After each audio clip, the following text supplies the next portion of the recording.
Here is how they will line up. Holloway in 3. You'll see him in the blue with the headband, and a headband earned, by the way, by him being able to accomplish certain things at Florida. He's also been allowed a sleeve that he gets to wear when he ran the 4x400. So they've got a lot of perks there at Florida that you've got to earn, and this young man is doing that very, very quickly. Mallett in the yellow all the way on the left side of your screen. A little flinch in lane 2. Yeah, they brought him back. That's going to be USC's Marcus Morris.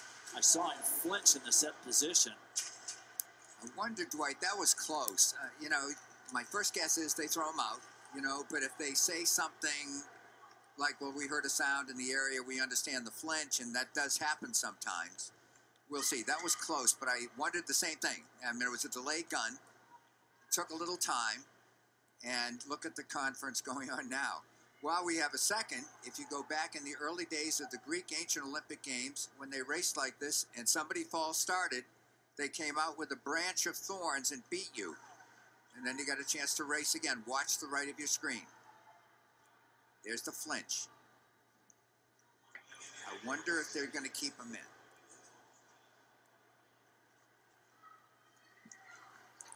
Well, I got to tell you, I think that what I was impressed with is Holloway didn't move a muscle. It didn't pull him out. It did, however, make Ruben Walters move. So I guess they're going to let them all do it again. Yep. I'm not surprised. It was that, you know, it's right on the border. But that shows me a lot of experience and poise for the youngster, Grant Holloway. It didn't affect him at all. He didn't get pulled out with it. He waited for the gun. You know, I watched something interesting while we have a second in practice the other day with Coach Holloway and one of his assistant coaches working with Grant Holloway. And they put a barrier on top of the hurdle so that he had to go a little higher than normal, so that when you get into your race, it seems easier to attack these 42-inch high hurdles. To show you the speed that they reach, once they get clear of the first 10 meters, 15 meters of the race, they're covering more than 10 yards per second and doing it over hurdles 42 inches high.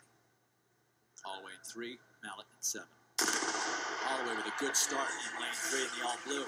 Morris goes down after flinching and making the race be restarted, so Holloway wins it. Right next to him, though, Freddie Crittenden of Syracuse looks like he was second across the line and gets the automatic qualifier, but this young man's resume just keeps growing more and more impressive.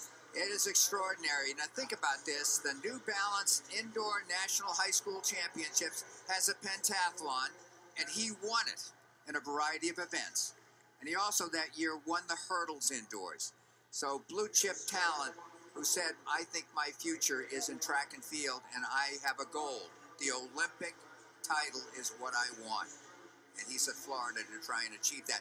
Get the hurdle, you get out of rhythm, and your first 5 or 6 steps, the coaches work with you to take and put your feet down at the same spot each time to try and get into the rhythm.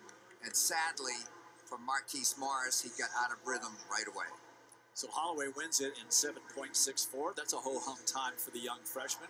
Freddie Crittenden does get that second position, and then Aaron Mallett at 7.72 and Ruben Walters at 7.73. Pretty good bets to make it into the final tomorrow with one heat.